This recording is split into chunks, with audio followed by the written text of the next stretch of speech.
Selamat datang di Nenesaurus, kupas habis gosip dan fakta tentang hewan. Halo, saya Pak Suga. Kita bertemu lagi ya. Hehehe. Dan kali ini saya akan membahas tentang badak punya cula.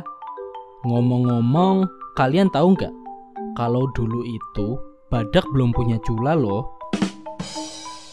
Kok bisa, Pak? Jadi, pada suatu hari, badak sedang berjalan sendirian di hutan. Lalu, di tengah perjalanannya, si badak bertemu dengan kerbau. Badak pun bertanya ke kerbau, "Hei kerbau, kamu mau kemana?" Si kerbau pun menjawab pertanyaannya si badak, kalau dia mau pergi berendam ke danau lumpur yang tempatnya ada di pinggir hutan. Nah, si badak jadi tertarik nih dan ingin ikut ke danau lumpur juga. Karena dia dari kecil suka sekali berendam di dalam lumpur. Dan kerbau sangat senang sekali karena badak juga ikut berendam.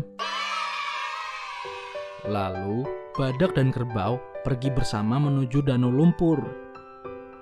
Sesampainya di sana, mereka langsung berendam di danau lumpur itu. Mereka berendam sampai matahari mau terbenam. Melihat langit yang sudah mulai gelap, badak mengajak kerbau untuk pulang. Kerbau menyetujui ajakan pulang dari si badak, meskipun dia agak sedih karena akan meninggalkan danau lumpur tersebut. Di saat mereka keluar dari danau lumpur itu, tiba-tiba si badak terpleset dan jatuh. Hidungnya terbentur batu dan membuat benjolan besar di atas hidungnya. Kerbau yang melihat benjolan itu kaget sekali. Setelah beberapa hari kemudian, benjolan itu tidak hilang, tetapi malah menjadi keras seperti batu. Lalu, kerbau menertawakan badak karena badak mempunyai cula di hidung. Maka, sejak saat itulah badak mempunyai cula di atas hidungnya. Hah? Beneran? Gosip atau fakta sih? Gosip aja kok, itu cuma dongeng. Faktanya, badak memang punya cula sedari kecil. Fungsi cula untuk badak yaitu berguna sebagai alat pertahanan diri yang akan digunakan saat ada ancaman yang akan menyerang dirinya. Kalau itu fungsinya cula untuk badak, lalu kenapa sekarang badak terancam akan punah, Pak? Apa badak selalu kalah saat bertarung? Badak terancam punah karena berkurangnya habitat aslinya dan perburuan liar untuk mendapatkan culanya. Kasian banget ya, padahal mereka kan beranaknya lama. Ibu badak akan hamil selama 1,5 tahun. Kemudian melahirkan hanya 1 anak saja setiap 1 periode kehamilannya. Terus diburu lagi. Saya jadi sedih. Cula badak itu akan digunakan sebagai bahan obat-obatan tradisional, terutama pada obat tradisional Cina. Obat tradisional Cina dari cula badak ini sudah dikenal sejak 2000 tahun yang lalu.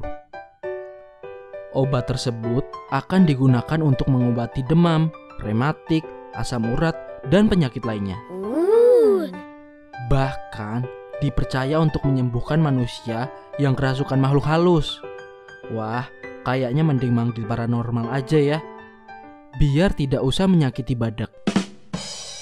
Sekarang, apakah badak dapat hidup tanpa cula? Karena kan manusia yang memburu badak hanya mengambil culanya saja. Berbeda dengan gajah yang sama-sama memiliki cula, cula badak dapat tumbuh kembali. Tetapi tidak berarti manusia dengan bebasnya mengambil cula tersebut.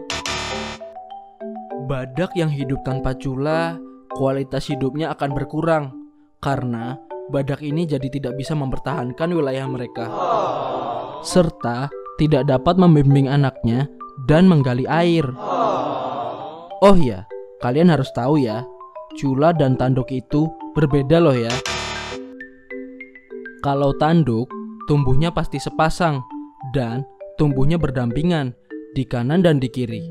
Letaknya pun di atas telinga hewan tersebut dan ukurannya bisa sangat tinggi.